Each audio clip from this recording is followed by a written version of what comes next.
Ulan ka lang, may payong kami oh. Bata ko si Igoy oh. Ang ganda ng ano guys oh. Tapos na yung pininturahan natin, ayan oh. Pwede ng pangkarsyo yan. Pangkarsyo na ba? Ha?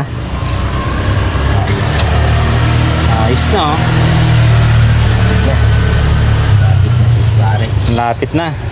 Malapit na mabuo. Pwede na to sa ano, pang long drive. Tapos na ngayon yan. Pusin natin at may pasok ako bukas.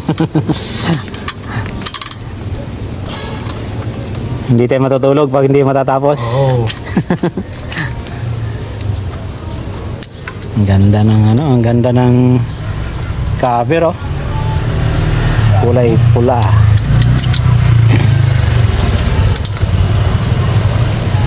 Parang dinumihan agad ni ni Igroy ah. Ay, kapanin mo nga yun sa taas yung ano. Parang kinamay na eh. Nunahan pa tayo pag dumi ah.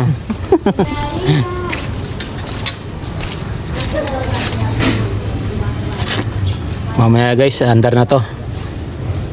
Abangan nyo guys kung paano umandar. Baka pag umandar nito, ano, tutunog ng eroplano eh. Yan, tapos na rin. Sinalina na ng tubig. Ano, ayos na? Start na? Kunti na lang guys oh. Tapos na kami dito. Ginabi na kami. Mga tropa oh. Start na namin to. Start! Wala ng battery. Sarap po ta. Di, apakan mo yung ano. Butay na. Hindi na pa Tika. Parang motor lang yung inaano mo, ni-start mo. Hindi, may hangin pa kasi iyan eh. Hindi. Yan o. Ganda na guys. Ayos na. Ready to long ride na. Ayos na guys. Mandar na siya. Umabot kami ng alas 10 ng gabi. Overtime. Grabe lupit ng aking mga handler guys. Kahit ulan umaraw, tuloy pa rin sa paggagawa. Tahimik ang andar guys oh. Wala pa yung ano, air cleaner saka yung intercooler turbo. Wala pa. Pero napakaganda na ng tunog.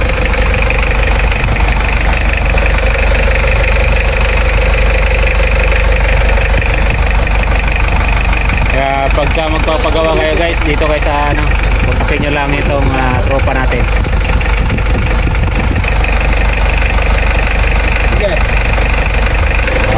Okay na, tapos din ng alas 10 ng gabi. Tapos na guys oh.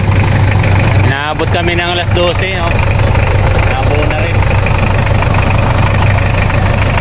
Buo na guys oh. Ito yung pangkarsyo namin guys. Ayos na guys oh. Ganda na ng tunog. Ito yung ano, handler ko guys oh. Talagang kahit umaraw sa ano, umulan, tira pa rin. Kaya sa mga kuwan dyan, mga gustong magpapagawa, PM lang kayo guys.